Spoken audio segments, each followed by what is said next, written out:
Olá! Na aula anterior, a gente chegou ao teorema de equipartição de energia. Ele nos diz que a cada grau de liberdade eu tenho associado uma energia que equivale a 1/3 de kT, onde K é a constante de Boltzmann e T é a temperatura. Então, essa energia cinética ela não depende das outras variáveis do sistema, somente da temperatura. Agora vamos falar sobre calores específicos de um gás ideal. Então, eu quero saber qual é a variação da energia interna. A gente viu lá no vídeo de primeira lei que a energia interna é a energia que o sistema carrega. Quando você faz esse sistema sofrer algum tipo de processo, essa energia interna pode variar. A energia cinética média faz parte da energia interna do sistema. Então, se eu tenho aqui, por exemplo, um gráfico de pressão por volume, e eu tenho aqui 3 processos isotérmicos, cada um a uma temperatura, T1, T2 e T3. Eu vou marcar aqui um ponto inicial para o meu sistema. Então, ele se encontra nesse estado inicial. Qualquer processo que eu realize com o meu sistema que esteja em cima dessa isotérmica, ou seja, qualquer processo isotérmico que eu realizar, ou aumentando a pressão e diminuindo o volume, ou diminuindo a pressão e aumentando o volume, a energia cinética média das moléculas vai permanecer constante. Então, não importa o processo que eu faça aqui, tanto subindo nessa isoterma quanto descendo nessa isoterma, a energia cinética média vai continuar sendo 3/2 de kT. Ok? Então, vamos pensar num gás monoatômico, que seria um gás nobre. A energia interna dele vai ser igual ao número de moléculas do gás vezes a energia cinética média dele. Ok? Essa vai ser a energia interna do gás, que está aqui nesse estado inicial que eu marquei aqui nessa isotérmica. Como os átomos não possuem graus de liberdade, nem de vibração, nem de rotação, então eu posso escrever a energia interna simplesmente como sendo N, o número de mols vezes o número de Avogadro no lugar do N, que é o número de moléculas, e a energia cinética média é 3/2 de kT. O K é o R dividido pelo NA. Então, o NA vezes o K eu posso escrever de novo como sendo o R. Então, a energia interna vai ser 3/2 de nRT, ok? Essa vai ser a energia interna de um gás ideal monoatômico, porque ele não tem nenhum grau de liberdade, de vibração ou de rotação. Então, se eu pegar esse meu gás monoatômico e fizer um processo qualquer aqui, levando ele desse estado inicial até esse estado final, de quanto vai variar a energia interna dele? A variação da energia interna vai estar relacionada apenas a essa diferença de temperatura, o T3 menos o T1. Então, vai ser 3/2 de nR delta T. Okay? Então, a variação da energia interna vai ser 3/2 de nR, temperatura final, menos a temperatura inicial, que é o delta T. Agora, vamos supor que eu queira levar esse sistema desse estado inicial até essa temperatura T3 por um processo isovolumétrico. Então, se eu fizer um processo a volume constante, eu vou chegar aqui num estado final que eu estou chamando de F1.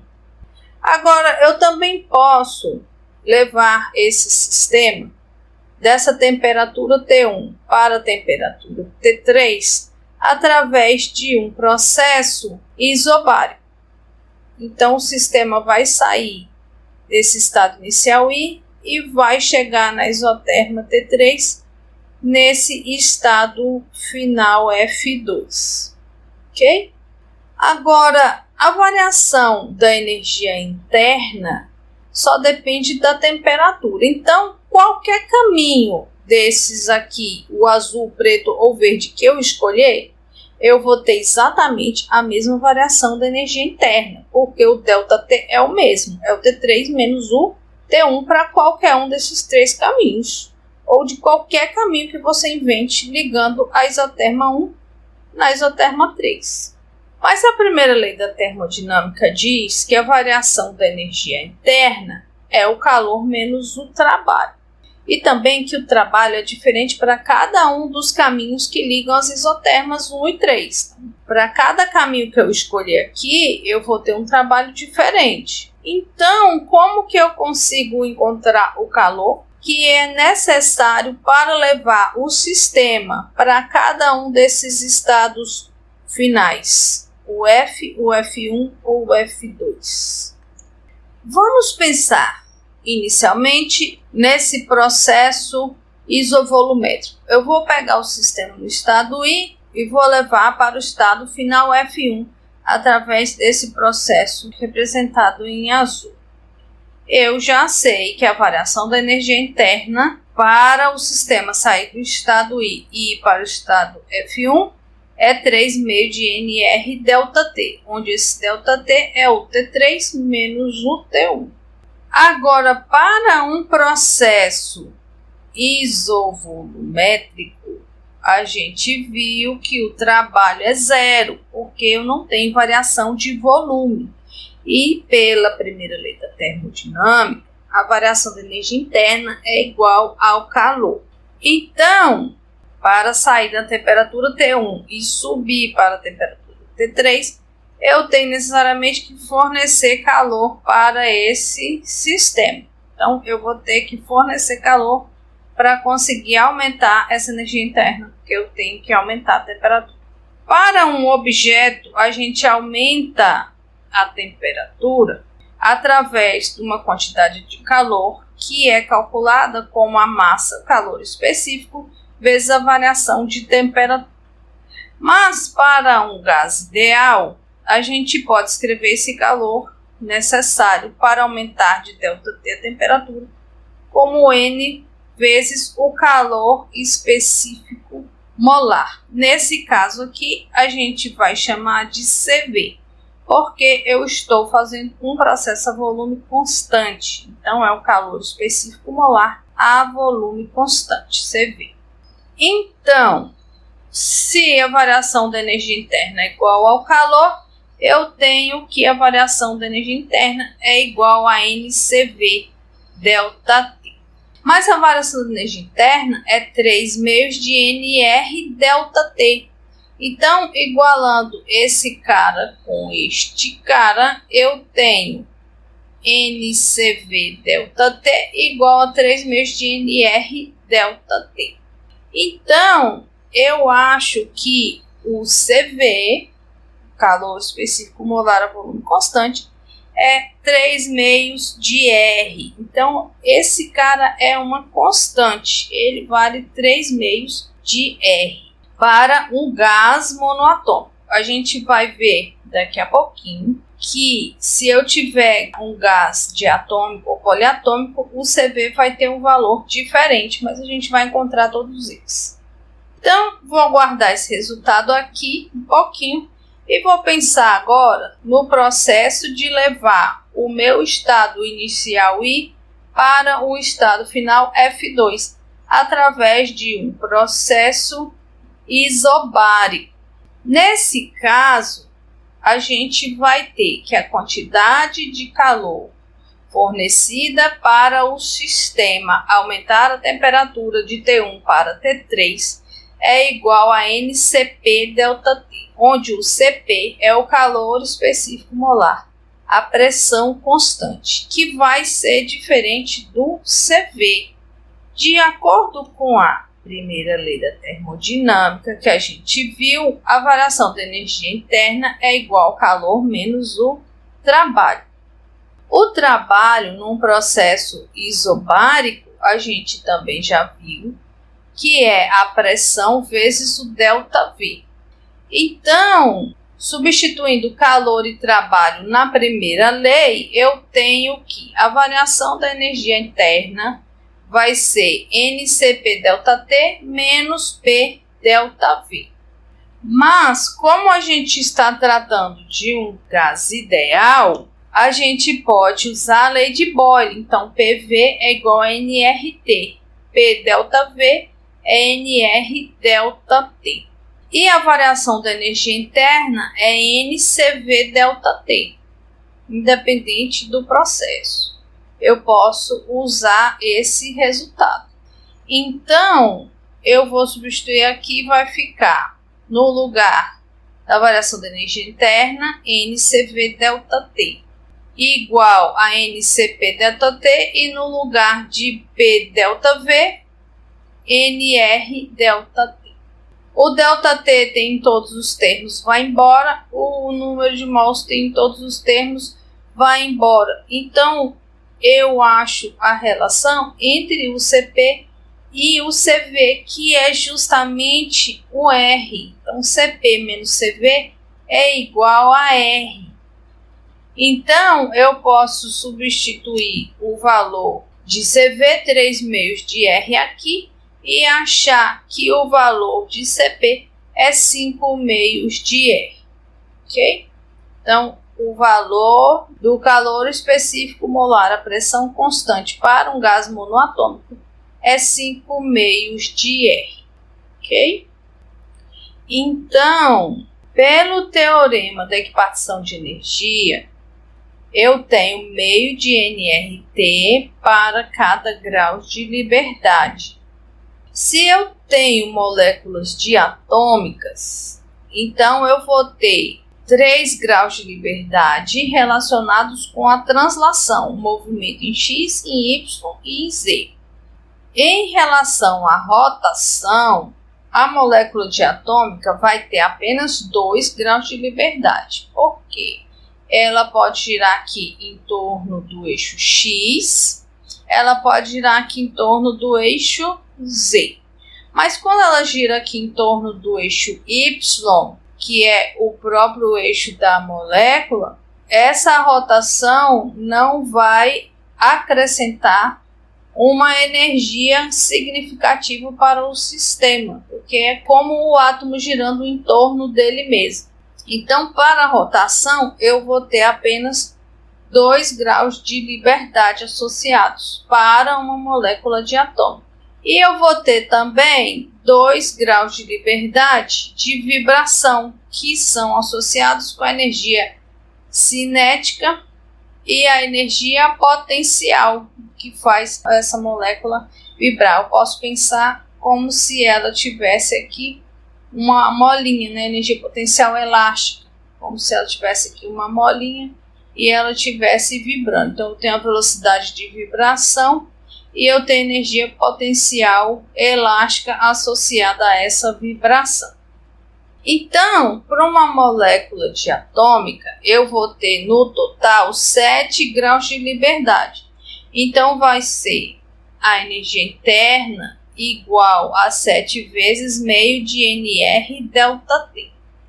Mas a variação da energia interna também é NCV∆T. Então, eu consigo achar que para uma molécula diatômica, o calor específico molar a volume constante é 7 meios de R. E nesse caso, eu vou ter o valor de 29,12. Substituindo aqui o 8,32 do R, eu tenho como resultado 29,12.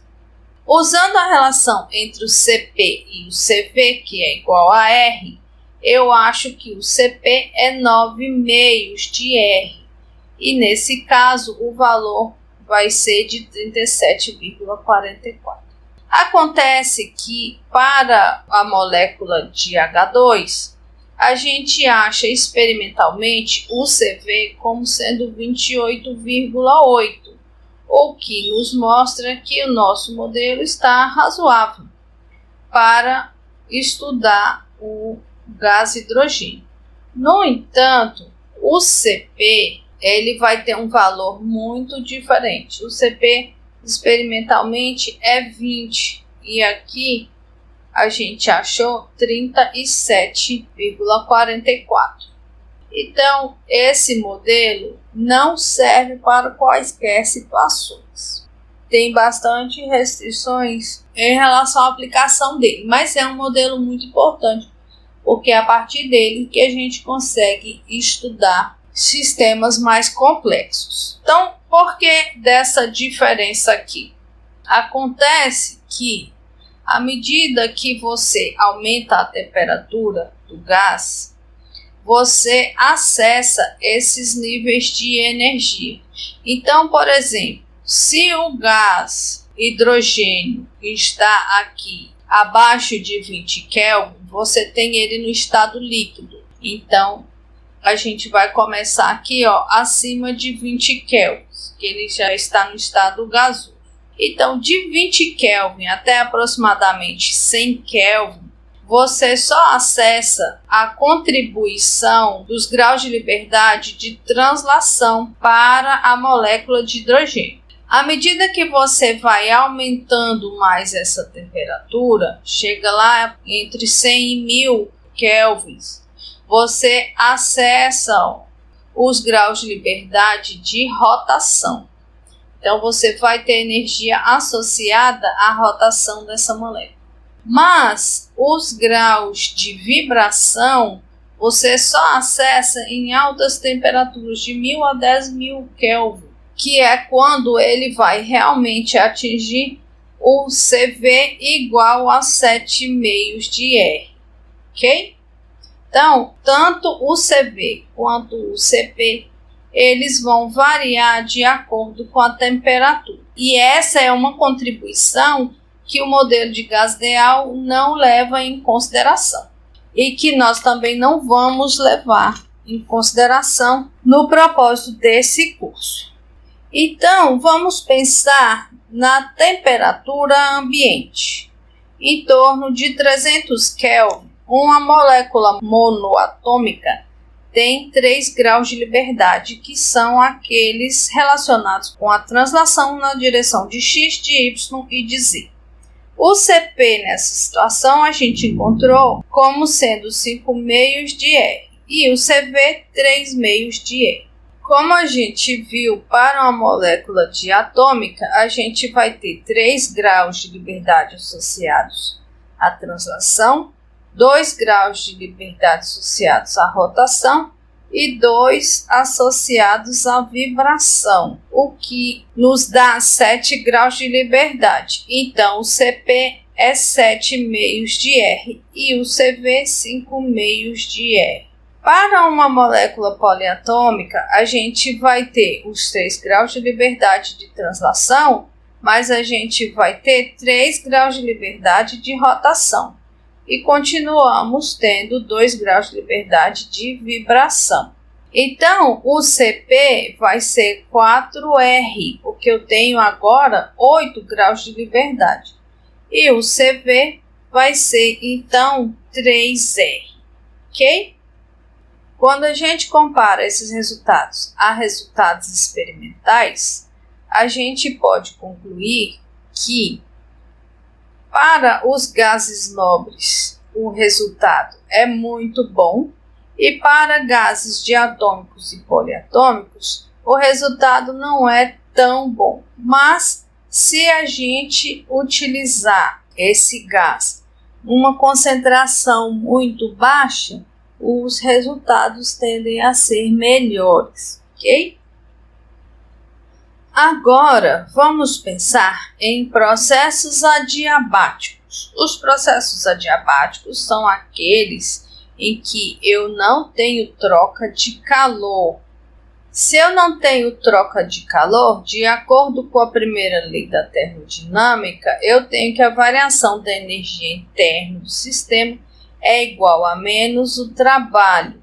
Se eu faço o sistema sofrer uma variação bem pequenininha, uma variação infinitesimal, eu vou substituir o ΔT por dt.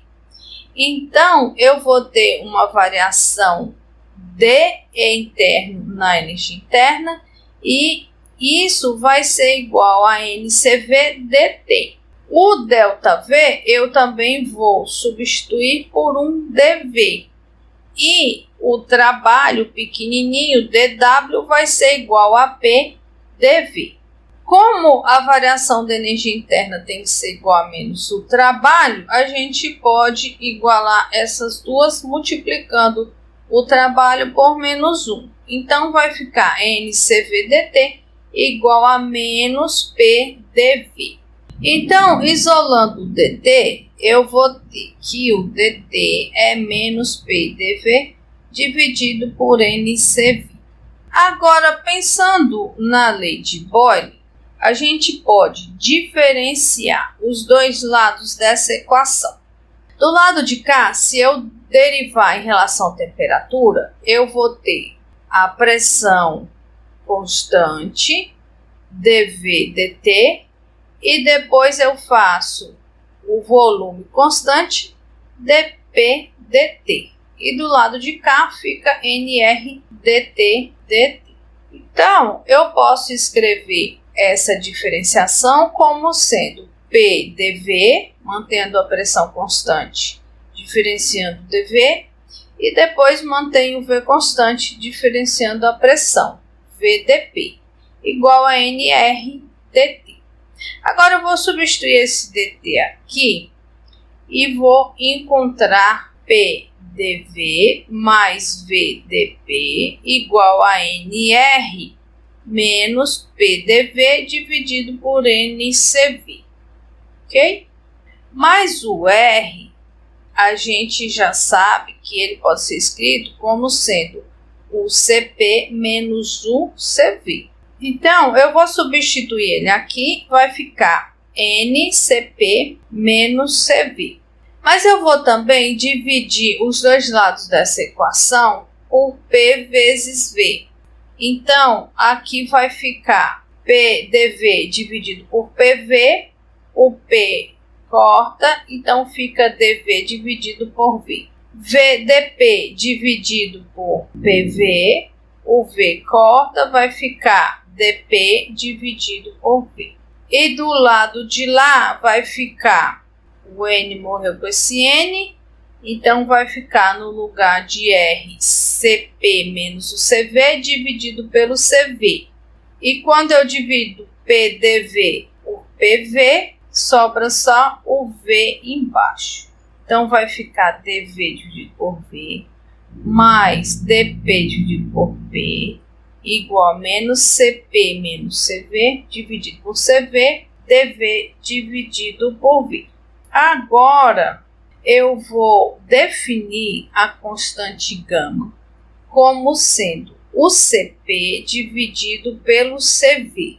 Essa constante gama sempre vai aparecer em processos adiabáticos de um gás ideal.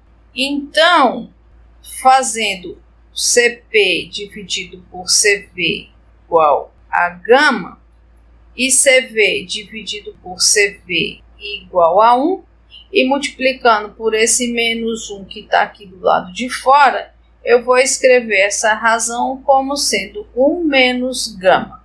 Então, ficou dV por V, dP por P, 1 menos gama dV por V.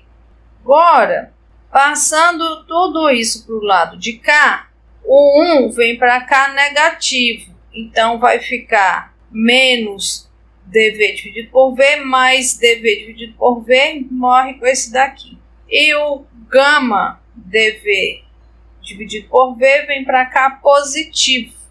Então, vai sobrar somente dP dividido por P mais gama dV dividido por V igual a zero.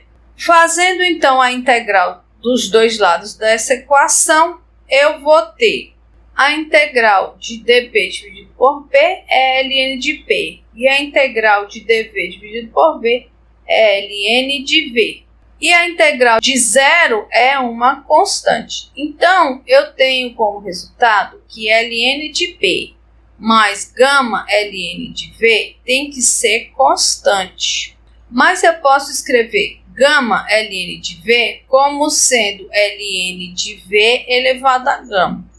E a soma dos dois ln's eu posso escrever como um produto. Então, vai ficar P mais V elevado a gama igual a um constante. Então, ln de P, V elevado a gama, tem que ser uma constante. O ln desse produto só vai ser constante se ele próprio for uma constante. Então, P, V elevado a gama tem que ser constante. Então, isso significa que o produto da pressão inicial com volume inicial elevado a gama tem que ser igual à pressão final, volume final elevado a gama. Então, esse é o resultado que a gente encontra para um processo adiabático de um gás ideal, ok? Essa relação entre a pressão e o volume pode ser usada para a gente conseguir também uma relação com a temperatura, usando a lei de Boyle, PV igual a nRT. Então, eu vou fazer o seguinte, aqui eu vou separar um PV e vou multiplicar por V elevado a gama menos 1. Vou fazer a mesma coisa desse lado. Então, vai ficar assim, PIV, aí aqui eu tirei um V, ficou gama menos 1. E aqui, PF, VF, aqui eu tirei um V, ficou gama menos 1. No lugar desse P e VI, eu posso substituir por NRTI. No lugar do PF, VF, eu posso substituir por NRTF. Então, o NR vai embora e eu consigo relacionar a temperatura inicial e final do processo com o volume inicial e final do processo, sem precisar saber a pressão, ok? E para a expansão livre, lembram-se que a gente falou no vídeo de primeira lei que uma expansão livre é um processo adiabático. Então, ele acontece muito rapidamente e não há tempo para ter troca de calor. Também não há realização de trabalho, porque ele ocupa um espaço que estava vazio. Ele não empurra nenhuma parede, ele não abre esse espaço. O espaço já estava lá.